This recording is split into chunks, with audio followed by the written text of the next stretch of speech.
बहुजन वंचित आघाडी हा संपूर्ण महाराष्ट्रातच नव्हे पूर्ण देशामध्ये सदर वंचित आघाडीची जी चर्चा आहे ती सातत्याने होतच असते।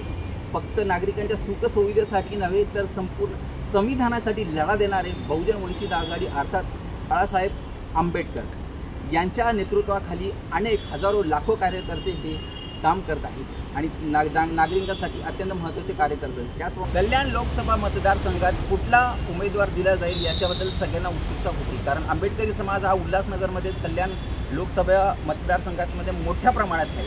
त्याचप्रमाणे सगळ्यांचं लक्ष लागून होते की कुठला उमेदवार दिला जाईल। त्यालाच अनुसरून आता बहुजन वंचित आघाडी यांनी डॉक्टर मोहम्मद शहाबुद्दीन शेख यांना उमेदवारी दिली असल्यामुळे एक मुस्लिम समाजच नव्हे परंतु डॉक्टर आंबेडकर यांना मानणारा जो बहुजन वर्ग आहे हा देखील आता त्यांच्यासोबत आहे। त्यामुळे आता त्यांनी प्रचाराला सुरुवात केलेली आहे। डॉक्टर असल्यामुळे अनेकांचे त्यांचे चांगले संबंध असल्यामुळे देखील ते तळागाळातील लोकांशी जुडलेलं आहे। त्यामुळे आता आंबेडकरी जो समाज आहे तो देखील डॉक्टर शहाबुद्दीन यांच्यासोबतच आहे। त्यांनी आता प्रचाराला सुरुवात केलेली आहे। अनेक ठिकाणी त्याची भेटीगाठी घेत आहेत आणि येणाऱ्या 14 तारखेला प्रकाश आंबेडकर यांची मोठी सभा होणार आहे। याच्यासाठी आता संपूर्ण उल्हासनगर कल्याण लोकसभेतील मतदारसंघातील अनेक आंबेडकर अनुयायी मुस्लिम समाजातील लोक हे देखील वाट पाहत आहेत। याचीच वाटचाल करत डॉक्टर मोहम्मद शहाबुद्दीन शेख आपली आता ती वाटचाल सुरू करत आहेत।